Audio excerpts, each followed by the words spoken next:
Bom, a gente vai falar que vai continuar hoje do mundo invernal, que tem a ver também com isso que ela falou, né? A gente vai falar do solstício, que a gente viu várias vezes aqui sobre, né? Está vendo sobre esse mergulho.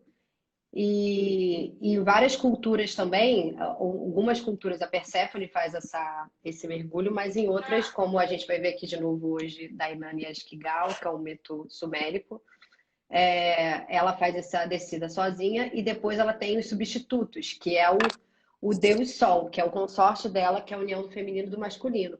Então, para várias culturas, a gente já viu aqui que mesmo o Deus morrendo, quem ressuscita o Deus, quem tem essa capacidade de dar a vida e a morte, é a deusa que rege o todo. Então, no outono, esse Deus desceria, e no inverno é quando ele começa a fazer a caminhada de volta, que vai culminar na primavera, que é quando ele chega, e aí a deusa recebe, que no caso seria a volta de Perséfone também.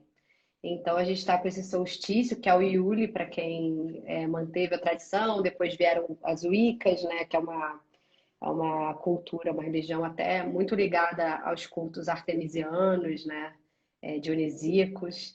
E aí tem o Iule que faz essa cerimonial de marcar e de trazer essa lembrança para a gente, né? Eles são grandes, como é que eu vou dizer, eles guardam a nossa memória da deusa, assim, bem, né? Foi uma cultura que manteve isso. E a gente teve esse eclipse super, pelo menos comigo, mexeu um monte, que foi no eixo Câncer e Sagitário, porque agora mudou, né? Inverteu o eixo para quem gosta de astrologia. E a gente está com esse eclipse aí ativando onde o Sol, é um eclipse solar, né? Então a Lua que sobrepõe o nosso Sol e a gente fica com essas duas energias lunares e solares que pode dar uma certa confusão, uma certa incerteza, porque as energias tanto da Lua quanto do Sol se fundem, se misturam. Gente, Tá desculpa, olha só, acontecendo aí. Gaia, tá acontecendo tudo aqui. Gaia, pode voltar, Jaque. E aí, esse eclipse aí que pegou em Câncer, né? Eu não sei, cada um tem que visitar o seu mapa e ver onde cai Câncer no seu mapa, mas Câncer fala das memórias, fala de ancestralidade também, fala de raízes, fala de família. Então, tudo que é questão, fala do passado. Então, assim, nostalgia, retorno do passado, questões ligadas à mãe, questões ligadas ao feminino, tudo isso tende a transbordar. E as coisas mal resolvidas, que não foram tão bem elaboradas, dentro da gente, num eclipse, o negócio tende a dar uma erupção, Dá assim. um bom. É, Dá... E como é que foi, Jaque, se você quiser trazer esse um pouquinho, como é é que que a foi pra gente tem você? tanta coisa, mas, cara, pra mim foi assim, foi um ritual, assim. Eu falei pra lá que teve uma madrugada que, vamos dizer, assim, um ritual gigante, proporções imensas dentro de mim, onde coisas do passado vieram que eu nem imaginar que aquilo ali tão antigo e resolvi muita coisa mexendo e aí foi. Aí no dia seguinte acordei leve, mas eu passei por um ritual ali no foi pré-eclipse. Para mim foi bem ali foi na entrada, no próximo da entrada do solstício que pegou mesmo. E para você, Lari? Eu imagino. Não, é muito importante a gente ter essas trocas, né, Jaque? Porque é para que as pessoas, né, percebam e comecem a se conectar um pouco mais, né, com... Porque senão a gente acha que, de repente, do nada aconteceu alguma coisa e eu não tô sabendo, né? Para mim foi profundo também. Eu passei por questões de padrões familiares que eu tive que mexer, assim, um pouquinho. Mas eu me senti estranhamente bem, porque como era tudo muito novo, era uma energia nova para mim, tudo que é estranho a gente, né, tem um- tudo que é novo a gente tem um estranhamento, né? Então para mim foi bem interessante também. E é legal essa coisa da pandemia que eu estava pensando esses dias, que a gente entrou na quarentena bem no equinócio. E o equinócio é quando a Perséfone faz a descida, ou quando Deus Thanos desce. E agora a gente está retornando dessa descida. Então pode ser que a nossa primavera as coisas fiquem um pouco mais amenas, né? Então a gente passou por esse mergulho coletivo mundial, global, né? Todo mundo fez essa descida junto, porque todo mundo ficou em quarentena, né? Todo mundo ficou em casa. e agora a gente está aos poucos tendo esse retorno, mas ainda tem uma caminhada aí de uns 3 meses. E o eclipse também tem uma duração, ainda tem uma caminhada e uma duração dessa energia toda aí que a gente está falando durante esse período, né? Perfeito. Então vamos retornar agora ao nosso mundo Vamos. avernal, parte 2, né? E quem quiser acompanhar depois, ou que não teve a oportunidade de ver, a parte um tá lá no IGTV e agora a gente vai dar continuidade nessa lua nova. Perfeito. Aí eu queria, antes de entrar exatamente no mundo avernal, falar um pouco do conceito de dualidade e dos perigos que ele pode apresentar. Porque a gente está estudando aqui a inteligência cíclica, né? Vendo que nessas sociedades matrilineares, antes de chegar a essa noção de binarismo, esse conceito de gênero tão reforçado pelo cristianismo, né? Ou então pelas religiões judaicos cristãs, não só o cristianismo, mas a deusa ela tem esse lugar, né? Se a gente está estudando o mundo avernal, é porque ela rege também o subterrâneo. Se ela fosse uma deusa é, de polaridades, assim, é o céu e o mundo avernal, e o mundo avernal seria associado, por exemplo, ao inferno, a uma conotação negativa, o que não era, né? Porque a inteligência cíclica ela entende que tudo tem, né? É tudo cíclico mesmo. Você, dependendo de onde você estiver, você pode estar vibrando de uma forma positiva ou de uma forma, né, mais negativa dentro de você, e não necessariamente porque você está no céu, você está na terra, você está no inferno, não tem essa associação, né? É muito mais interna as energias e a mexida que ela dá. Então, assim, a gente está numa sociedade que está muito acostumada, né? Com dia, noite, né? A quente, frio. Só que aí a gente perde o entardecer, a gente perde o crepúsculo, a gente perde uma gama de cores e de possibilidades que existe nesse entre, porque esse entre é o caminho, né? Se você vai de um ponto para o outro, você tem o caminho inteiro, entendeu? Que conta. Na inteligência cíclica, o caminho conta. Não é só, eu estou no ponto A e vou chegar no B. Eu estou falando isso também porque a gente está num ápice, assim, né, de uma ebulição, assim, também política. Não vou falar de política aqui, mas, assim, que tá muito partido, né? Tá muito, eu sou uma coisa, sou outra, tudo muito extremo. E esse pensamento binário, esse pensamento dual, ele foi implementado na nossa cultura também, né? Não é que é uma coisa ou outra. Se é o dia, à noite, do entardecer, aquelas cores lindas do pôr do sol, o crepúsculo, né? O nascer, aquele todo entre. Antes de você ferver uma água, ela passa por um processo enorme até chegar num lugar de fervura. Então, assim, o gelo, né, para ferver, olha o processo que ele leva. E esse processo todo é jogado fora, quente, frio e acabou? E não é, a gente sabe que É, não é. É mais fácil, né? É quente ou é frio. Mas não, existe uma nuance de coisas entre isso que a energia cíclica leva em consideração. Não tem como você não levar em consideração o todo, olhar o todo, olhar tudo que está acontecendo, não partes do que está acontecendo, que é o que a gente fala dessa segmentação que aconteceu depois que entrou a linhagem patrilinear, né? Essa coisa de segmentar esse olhar yang no sentido, agora vamos pôr isso ou é aquilo, né? As deusas, cada uma tem seu lugar, ou fala sobre isso, ou fala sobre aquilo, sendo que a gente viu que não, que é o todo, e claro que a gente pode estar manifestando mais uma energia ou outra, mas isso não exclui as outras. Não quer dizer que a gente não tenha dentro da gente. Quer dizer que a gente está naquele lugar nesse momento, mas que a gente pode estar no outro. E isso gera empatia, né? Porque se a gente sabe que a gente pode estar no outro, a gente não vai olhar o outro diferente com preconceito e com repulsa e querendo destruir. A gente vai integrar o outro, porque a gente sabe que o outro somos nós, é uma parte da gente que pode também a qualquer momento aparecer e abolir. E também a gente se dá o direito de ter essa possibilidade de visitar esse lugar onde o outro está. A gente amplia o nosso leque, a nossa consciência, a gente não fica só na vertical, a gente orientaliza para poder ter essa totalidade. E isso gera essa empatia que a gente está meio perdendo, né? As pessoas estão guerreando, sendo que foi implantado, não é assim, não, quem disse, né, que é assim, que tem que ser ou uma coisa ou outra. Não, somos cíclicos. Então, senão a gente fica naquele inferno para sempre, né, Jaque? fez coisa ruim, vai para o inferno é só o negativo, você não aprende nada com ele, você fica ali sofrendo, porque é o seu lugar, fica aí sofrendo. Não, gente, calma. Se a gente está numa penha, está num lugar de sofrimento, a gente tem que trabalhar para que a gente saia daquele lugar, para que a gente se ilumine todos que estão à nossa volta e que a gente consiga fazer essa subida e, quem sabe, levar uma galera ainda, entendeu?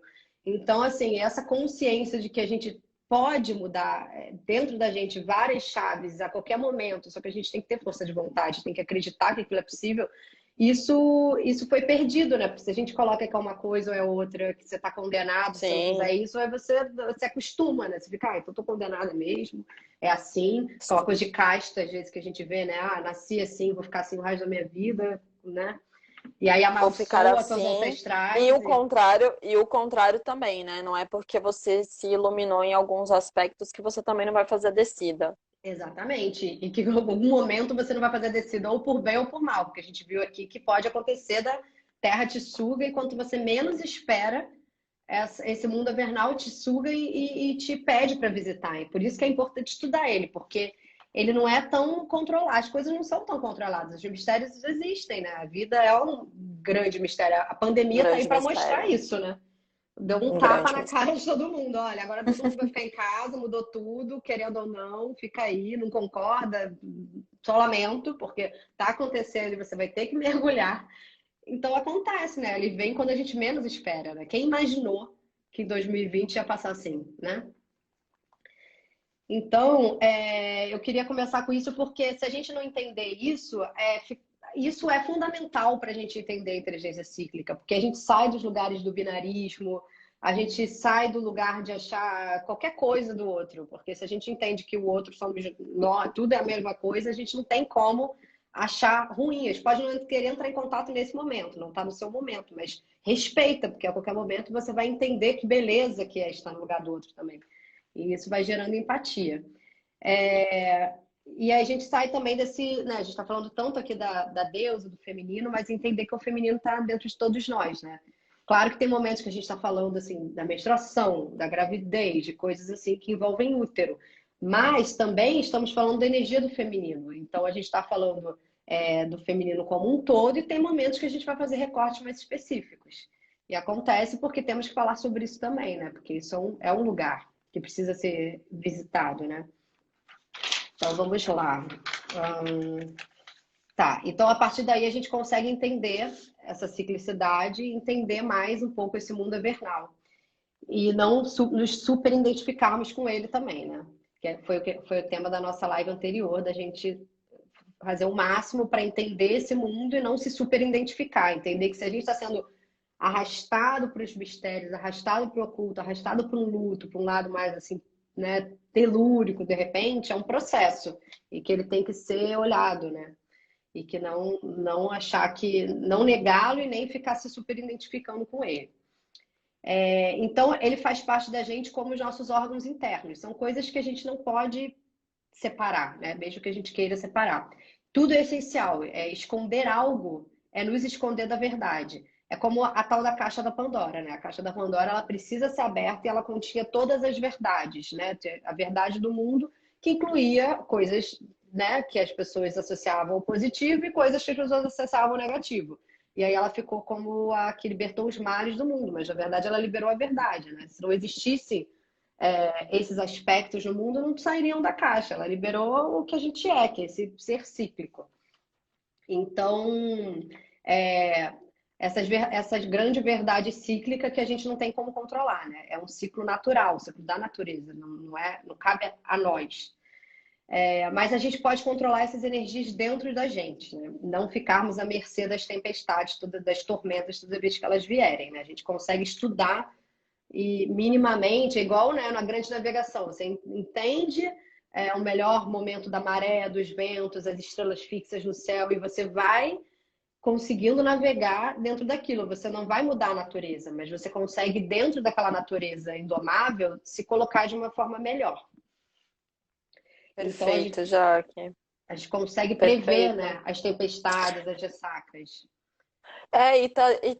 E trazer na prática essa inteligência, né, Jaque? Porque é muito importante a gente falar disso e que as pessoas, e a gente sempre reforçar que as pessoas tenham uma compreensão disso, porque senão, se a gente fica refém e não entende essa inteligência, vai ser sempre como se fosse assim, ai, eu fracassei, sabe?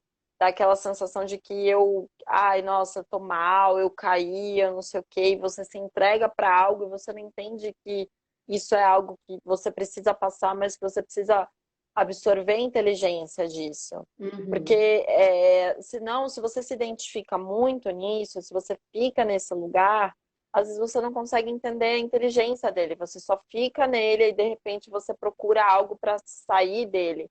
E aí, realmente, assim, as pessoas não entendem essa navegação e a inteligência que ela vem trazer. Se aliena disso, né, através de uma coisa Se externa aliena. e deixa de aprender tudo que ela tem para ensinar, que é muito rica.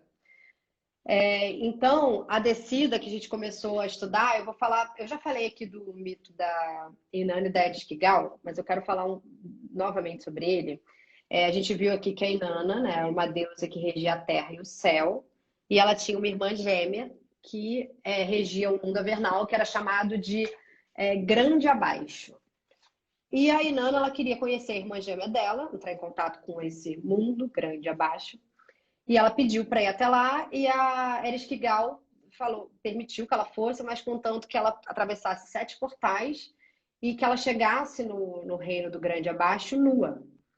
Então, no primeiro portal, ela entregou a coroa, que era o símbolo da sua conexão com o céu. Aí ela passou, que era a sua divindade, né? Era o que dava a ela essa legitimidade de uma divindade na Terra, né? Do, Dessa sim, conexão, todo esse poder, né? esse Ô, poder. Jaque, antes de você começar, eu queria só confessar uma coisa, que a primeira vez que eu escutei esse conto, de todos os contos, e eu sei que existem muitos lindos, mas esse é um dos meus favoritos, porque ele mexeu muito comigo. Eu consegui entender essa descida a partir desse mito. Por isso que eu acho tão importante você estar trazendo especificamente cada um dos portais. Porque eu já falei desse mito, mas eu não trouxe os portais. Eu fiquei com essa questão. Falei, é interessante a gente, já que está falando de mundo avernal, entender Muito. melhor essa descida. E É ele é muito um importante. mito que deu origem a vários outros mitos, inclusive o de Perséfone e de Deméter. Então é um mito raiz, é importante a gente trazer ele sempre. E aí no segundo portal, ela entregou os brincos de lápis lazuli, que era a sua capacidade e conhecimento sobre magia e habilidade para manifestá-la. Aí no terceiro portal, né, no terceiro, ela deu a sua dupla fiada de pérolas no pescoço, como se fosse um colar gigante, que era o êxtase Uma da grande iluminação. joia. Uma grande joia que representava o êxtase da iluminação dela. Aí no quarto, no seu peitoral, ela deu o seu peitoral dourado, que ficava abaixo desse colar, que era o seu coração, as suas emoções. No quinto portal, ela deu o cinturão de sua anca, que era o seu ego. No sexto, ela abdicou do seu bastão, da sua vontade. E no sétimo, ela abdicou das suas vestes femininas, sua roupa, que era a sua sexualidade e poder. Então, essa descida, ela também faz uma alusão aos 7 chakras, né? Se a gente perceber aqui, que começa na coroa, o chakra, né, coronário, que é a nossa conexão terra-céu, né, nossa antena. Ela passa pelo chakra que dá as habilidades de magia, que é o chakra do terceiro olho, que a gente precisa abrir essa sensibilidade para reconhecer essa magia, ter acesso a ela. Depois ela passa pelo chakra aqui do laríngeo, né? Que é onde ela tem o êxtase da Manípora. iluminação e que é onde você consegue, é o chakra da comunicação. Depois o peitoral dourado dela, que é o coração, as emoções, que é o chakra cardíaco. O cinturão de sua anca, ela vai para o plexo, aqui nessa região, né? Que tem o plexo solar e tem o esplênico, né? Aqui ela entrega o ego dela, que está associado ao plexo solar. Depois ela abdica do bastão dela, que é a vontade dela, que é o esplênico.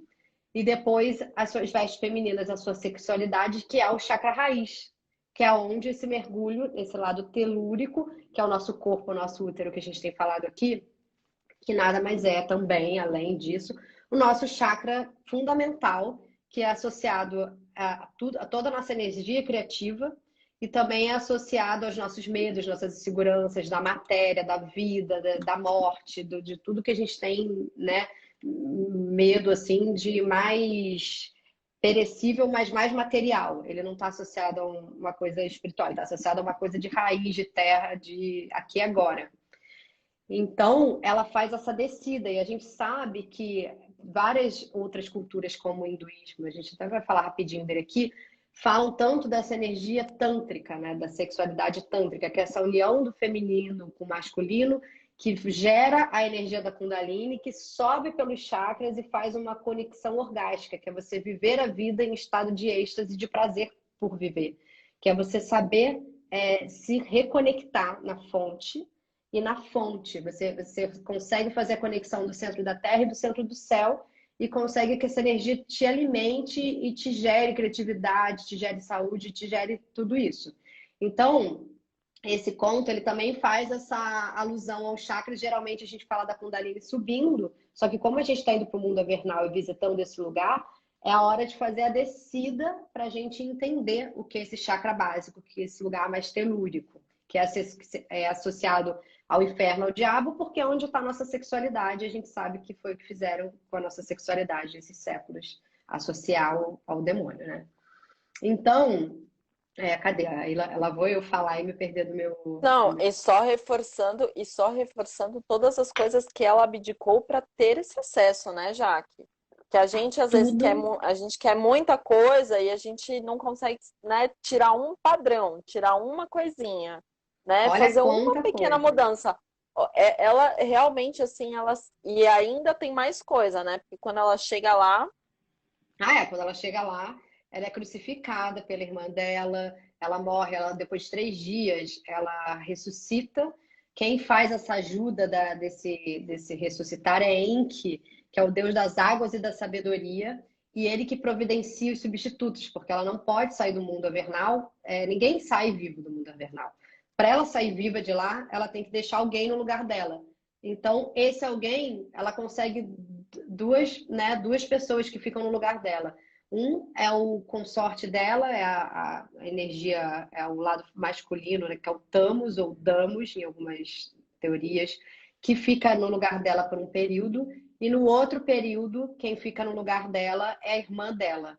Então, quando ela sobe, e aí quando o Damos desce, ou Tamus, ele desce, e aí começa o outono, e aí quando ele começa a voltar é o inverno, e quando ele chega é a primavera. Então os dois se unem de novo, a irmã dela desce, e depois ela volta e ele desce. Então eles ficam nesse ciclo eterno da vida que respeita o lugar da morte. Ela não é que ela saiu de lá, não, ela respeita que ela se iniciou ali e ela vai ter aquele contato com aquele lugar e aquela descida para sempre, através do Tamus, através da sua irmã, através das partes dela, ela vai ter que fazer essa descida. Ela é como a nossa menstruação, uma vez que acontece a menarca, todo mês a gente tem que entrar em contato com essa energia. Então, ela vai estar sempre revisitando esse lugar, esse mundo avernal. Então é isso, esse processo de você ir no seu chakra raiz, de você ir nessa sua energia telúrica da Terra e da sua sexualidade sagrada, é um processo iniciático. E é um processo que acontece dentro da gente, independente, né? Quando a gente chega a determinada idade, né? Quando a gente vai trocar de arquetipia, que a gente viu aqui, da donzela para mãe, da mãe para anciã. Então a gente passa por isso. Por isso que é importante a gente conhecer esse lugar para fazer uma descida consciente e conseguir, da melhor maneira possível, aprender com ela e tirar o melhor proveito possível dessa descida, já que ela vai acontecer, né? não tem uma meia morte, né, Jaque? Não tem uma Ai, meia morri, morte. não Se tem, não iniciou, uma tem. vez que foi, tá para sempre, mesmo que você não queira falar sobre isso ou tocar nisso, você é tocado por isso. Então, você pode não querer tocar nisso, mas isso te toca. Então, é para sempre. E a irmã dela tinha a cabeça de leoa, a gente falou aqui, né? Ela tinha uma vulva cantante que materializava o consorte que ela queria, né? Ou o homem, a mulher que ela queria ter relações aquele dia. E ela era muito poderosa, ela era a rainha desse mundo grande abaixo, e ela regia tudo lá. E elas conseguiram se conectar, fazer essa conexão, onde todo esse ciclo começou e continuou, que é o ciclo da vida, morte e vida. Então, o que acontece? Nesse mito que é da Suméria, a religião da deusa, o culto à deusa nessa linhagem matrilinear ainda era muito forte. Então, Inanna sozinha desce para encontrar a Ereshkigal, que é sua irmã gêmea. Quem é ela? A Ereshkigal é a irmã dela, no grande, a rainha do Grande Abaixo, e a Inanna é a rainha da terra e do céu. E aí, uma vez que elas se unem, elas viram esse ser cíclico, porque uma visita a outra, agora vai ser uma ciclicidade eterna. E aí, Ô, no mito. Jaque, Hum, posso só ilustrar uma visão que eu tenho? pode. Eu vejo esse conto muito assim, né? Que Inanna é aquela supremacia da rainha bela, maravilhosa, assim. E quando ela vai se despindo e vai jogando todas essas coisas, ela vai encontrando o lado mais animal dela, que ela encontra essa irmã. E eu vejo algo muito assim, mas uma leoa que está há muito tempo na selva, sabe? Muito, muito, muito Selvagem. selvagem, que chega cheirando e estralhaça ela, sabe? É realmente assim compreender o que, que é uma entrega e o que é morrer, e o que é ser animal, sabe? Então é muito interessante entender que essa ciclicidade ela passa por extremos que são perfeitos, Sim. E ela que tem são todo esse perfeitos. caminho, como a gente começou Ela tem abrindo a todo live. esse caminho. São os extremos, mas o caminho é que faz com que ela consiga chegar na outra ponta fortalecida. Se ela ignora o caminho, se ela ignora esses 7 portais, se ela não passa nisso com consciência, vai de um extremo para o outro, ela não chega lá preparada para fazer essa ressurreição e ascender de novo ao reino dela, da terra e do céu, e fazer essa conexão com o mundo evernal, porque agora ela também rege o mundo evernal e o mundo evernal também é regido por ela. Agora elas se unem finalmente, as irmãs.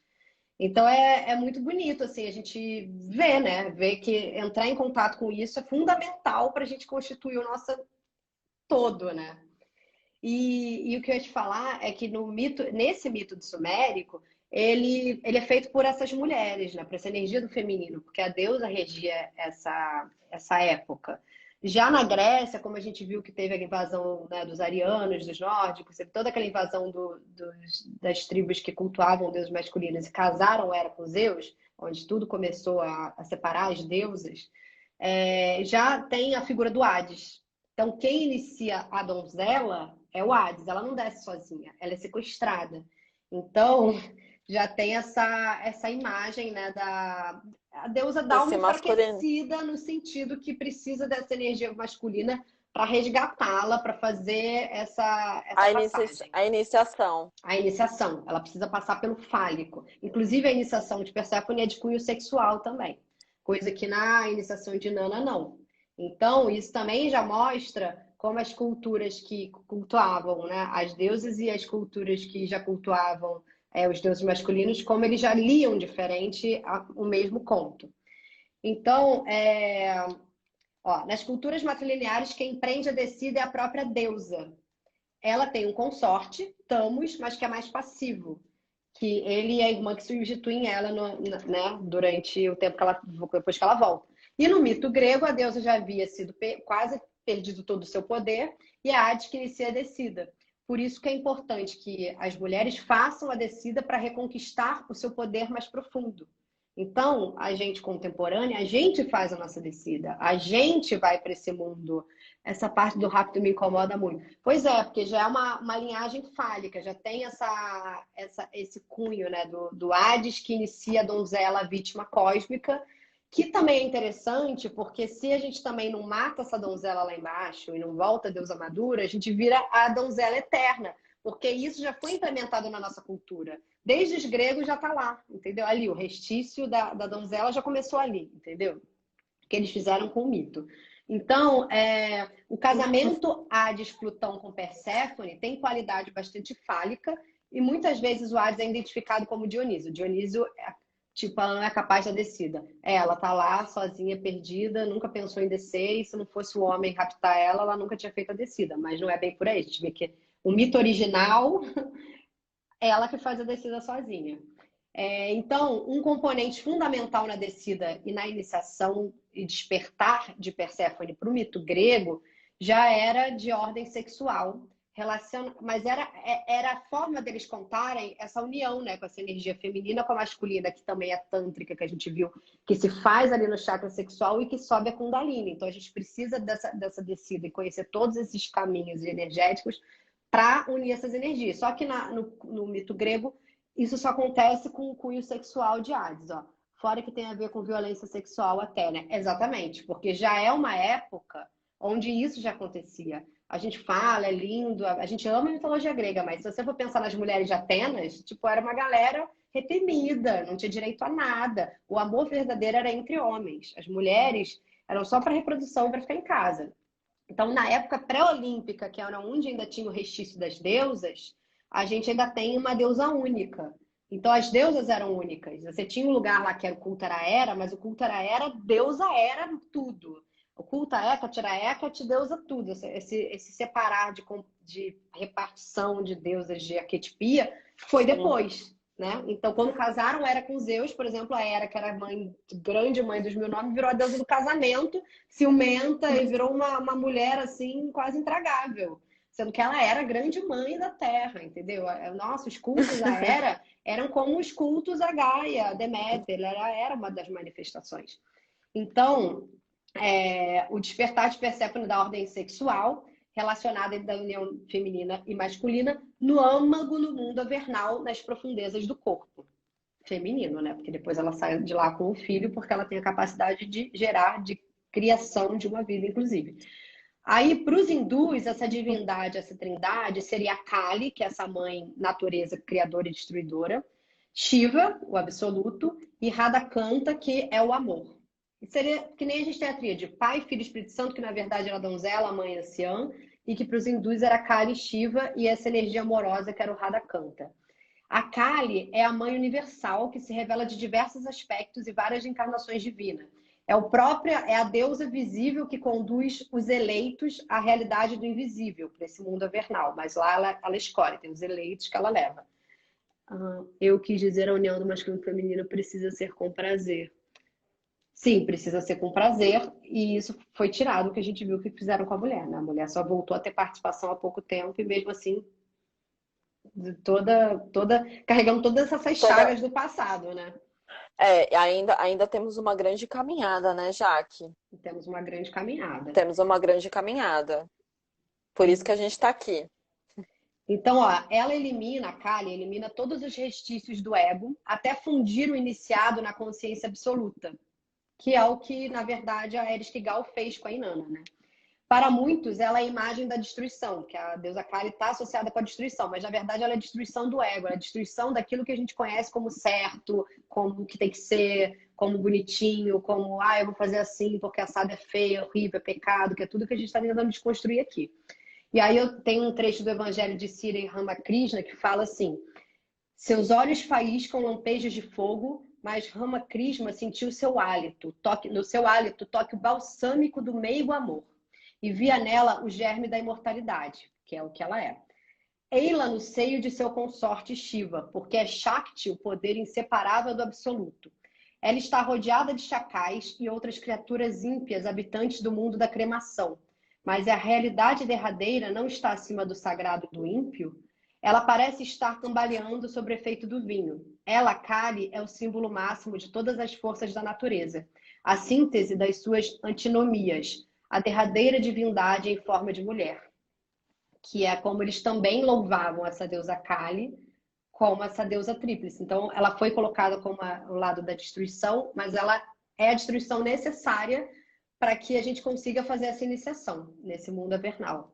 Então, a descida ao mundo avernal, ao nosso chakra raiz, que é a nossa energia telúrica mais recôndita, que pertence à deusa, e foi simbolizada depois pelo senhor fálico.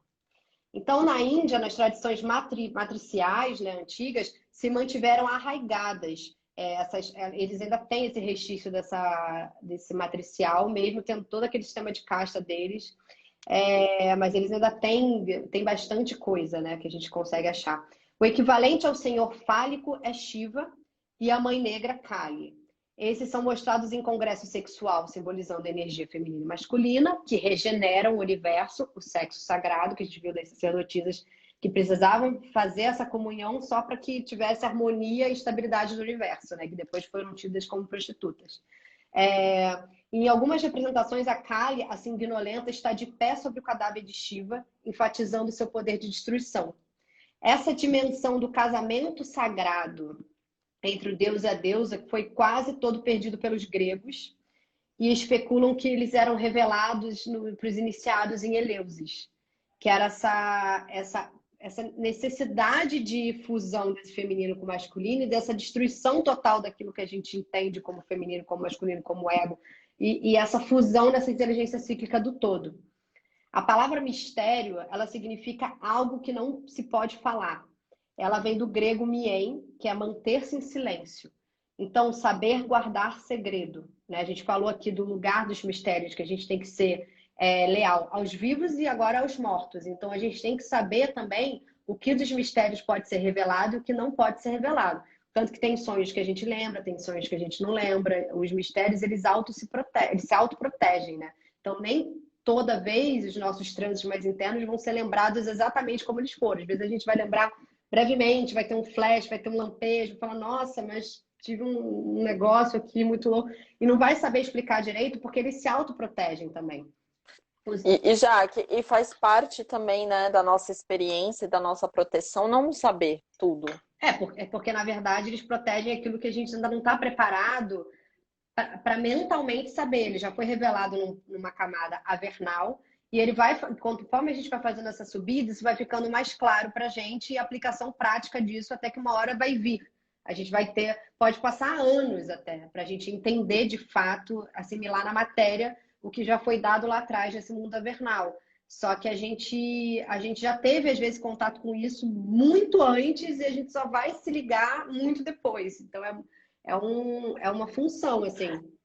E se ligar, eu pelo menos tenho essa visão, né? Que o se ligar, na verdade, é uma condição que você se coloca, né? Porque é um portal, é uma chave, é um acesso, né? Você se coloca, tem um tempo para você ter esse acesso e uma permissão também, né? Você não vai acessar. Mas se você já conhece melhor esse mundo avernal, você já fica mais conectada. Por exemplo, quando tem um insight, quando tem esse mergulho interno, quando alguma coisa acontece, você já está mais esperta, você já anota seus sonhos, você já fica ligada nesses ciclos. Então, isso facilita um pouco mais a absorção. Então, nesse sentido, a consciência ajuda a gente. Claro que os mistérios são regidos por ele mesmo, às vezes a gente não tem o menor controle. Só que saber entender essa descida, essa subida, ajuda a gente também a acelerar um pouco mais esse processo de absorção. Então, em Eleusis, as iniciadas, elas se defrontavam com a morte sacrificando um porco, que uivavam, o ganido, o porco, parece um som de grito humano. E elas tinham que se deparar com isso, tinham que matar um porco nessa época, né, que tinha essa cultura de sacrifício. Rituais também. De sacrifícios, né? E jogavam ele num fosso com vários outros porcos e tinham que ouvir os seus uivos medonhos, quase humanos, e elas tinham que se tocar nesse lugar dessa morte, meditar sobre esse horror da morte, tudo isso acontecendo. Então, diziam que eles tinham uma bebida, né, sagrada na época, e eles tinham que meditar sobre aquela morte, ficavam ali até ter os seus insights, ter essas iluminações, e ter né, e ter esse despertar. E aí cada um tinha o seu, não podia ser revelado exatamente o que era, os mistérios permaneciam, e diziam que tudo que acontecia no interior do santuário, na teletesterion, que é a câmara iniciática, não podia ser dito. Tem um livro que é o The Road to Eleusis, que fala sobre o mito de Eleusis. Ele descreve bem o mito de Eleusis, só que a gente sabe que tem essa parte que é como se dava a ritualística, que é até hoje velada, né, para a gente. Então, a solução final para a perda da Deméter, né, da filha, era tornar sadio o universo no qual a morte se introduzira, admitindo-se também a possibilidade de um retorno à vida. Então, isso é importante. O renascimento após a morte. Que é essa noção que mesmo que né, no cristianismo você comeu a fruta, agora você é mortal e todos os seus filhos vão morrer porque agora você é mortal, os filhos são mortal. Só que a gente tem a imortalidade que seria a imortalidade da nossa alma, que também foi rompida, né? Só que é o resgate dessa sabedoria de que somos imortais também. Então, o retorno a Nossa, Deus à Jaque, mãe. perfeito, perfeito. Eu fiquei muito mexida com com esse sacrifício, né? Com esse sacrifício de uma maneira muito agressiva, né? Porque a gente não entende esses, a gente muitas vezes se coloca nesses sacrifícios, né? De não entender muito bem o que está acontecendo, mas é que como é que eu consigo explicar? Bom, continua, porque eu tô pensando muita coisa aqui. Não quero te Essa coisa atrapalhar. do sacrifício é uma live inteira que a gente tem que falar sobre isso, mas é como eles, na É, época, eles tinham esse lugar, né? De sacrificavam o animal que era associado à deusa para não ter que se sacrificar na vida. Era uma forma de morrer ritualisticamente para que na vida você não tivesse que passar por isso.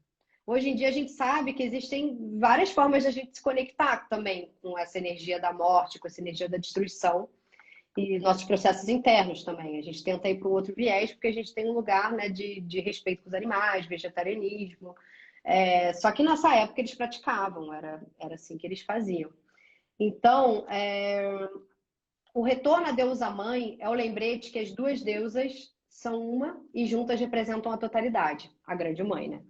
Elas são capazes de se separar, isso é importante, capaz de separar em si mesma infindavelmente, de morrer infindavelmente, de renascer infindavelmente, como mulher, como terra, como cosmos. E esse é o aspecto da figura primordial da grande mãe que perdemos, que é conter em si todos os contrários. Que foi o que a gente começou falando aqui, da gente respeitar o que é diferente da gente, porque o que é diferente da gente é a gente também, né? E pode ser aquilo que a gente não quer entrar em contato, que a gente quer negar, mas está na gente.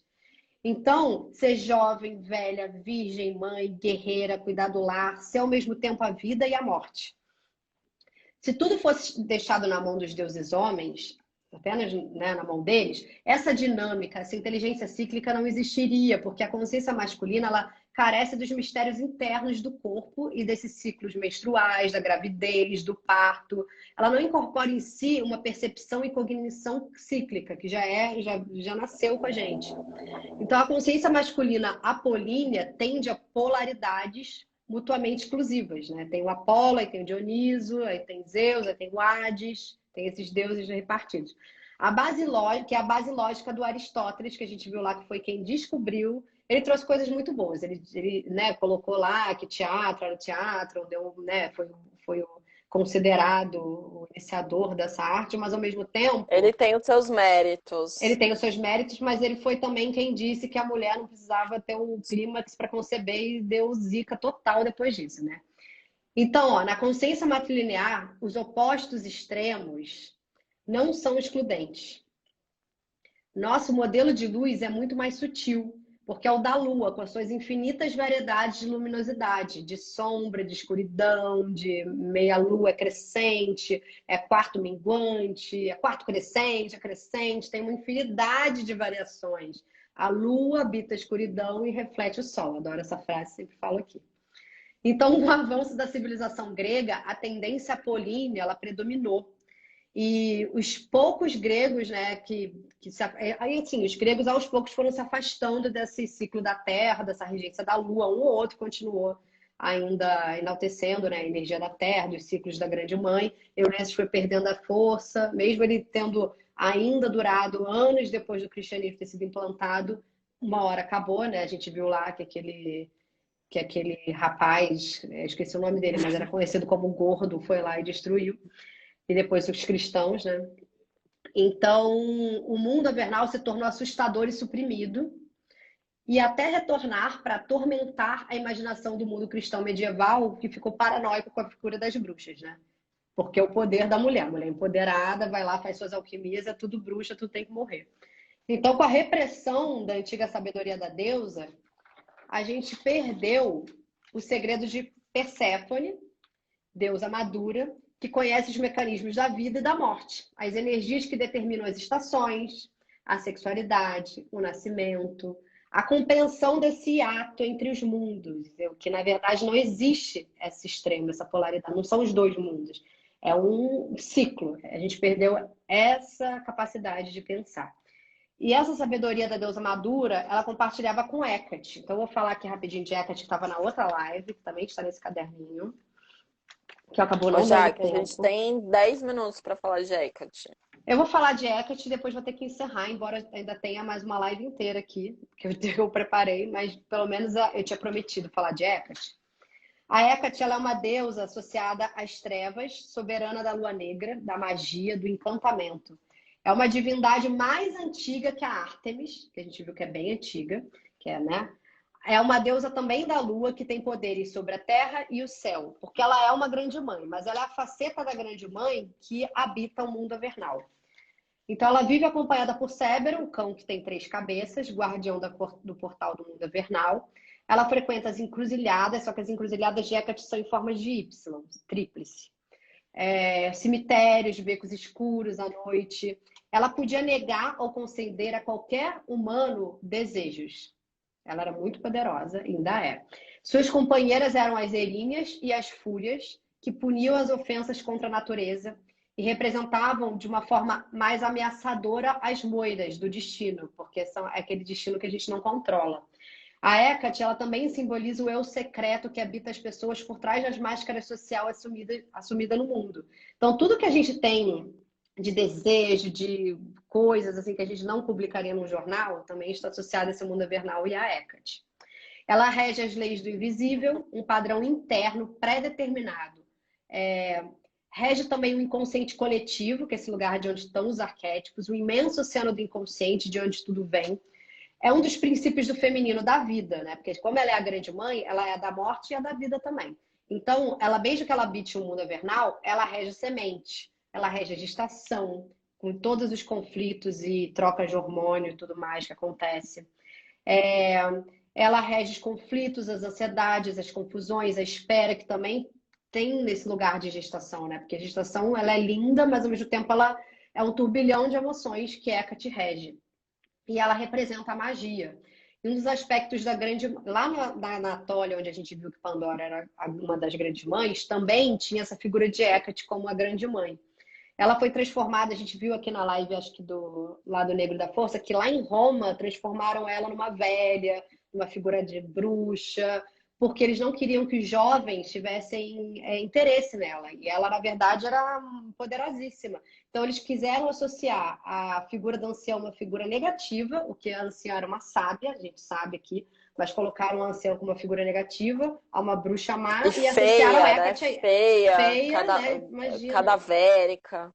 Cara, não vai dar tempo essa live, mas a gente vai ver que a Perséfone madura, a sábia anciã, que também tem essa arquetipia de Hecate, ela rege a juventude também. Então, sabe aquelas mulheres que ficam mais velhas, mais sábias e são jovens? Ela rege essa mulher. É esse poder também da juventude eterna. Então, e ela foi transformada numa velha bruxa e tudo mais em Roma. Aí, por reger as marés e a lua, né? Ela também traz a prosperidade, também traz a abundância, rege os marinheiros, favorece a pesca, o plantio, as colheitas. Os adoradores da Grande Mãe, na lua minguante ou na lua nova, eles fazem oferenda nessas encruzilhadas em forma de Y para Hecate. E ela contém as tochas que iluminam. Ela que faz a subida de Perséfone, ela que carrega as tochas para iluminar o caminho de Perséfone. Então, ela contém essa iluminação. Ela é aquela sábia que vê de longe os sofrimentos e tudo que a Perséfone está passando, já madura, olhando aquilo, entendendo que aquilo é um processo e podendo orientar a Perséfone na figura de anciã. Então, ela é o aspecto da anciã, da semente, que deve ser plantada, mas precisa encontrar o seu caminho de volta para poder florescer, para poder, né, fortificar, dar frutos. A semente precisa ir para fora.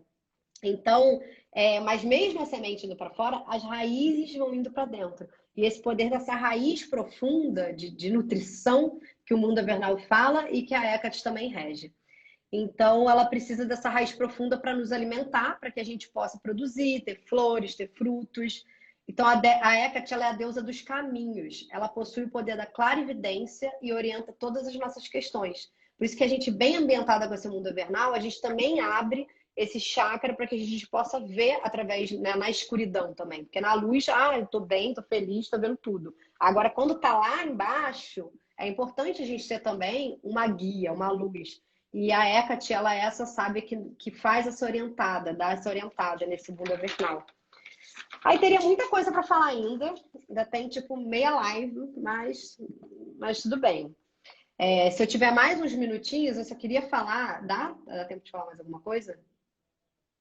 Tem mais uns 4? 5 minutos. É. Ó, Perséfone madura retorna da sua jornada e ela vive de algum modo além do mundo comum, ainda que permaneça em íntimo contato com ele.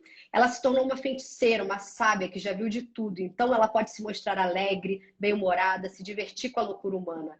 Em sua forma completa, ela reúne em si o início e o fim do ciclo do nascimento, da vida e da morte. E de maneira que mesmo que a anciã ela ainda preserva sua juventude e como uma jovem iniciada traz consigo os júbilos e as sabedorias dos anos. Então esse lugar de sermos jovens e sermos anciãs, que essa sabedoria do mundo invernal também traz pra gente.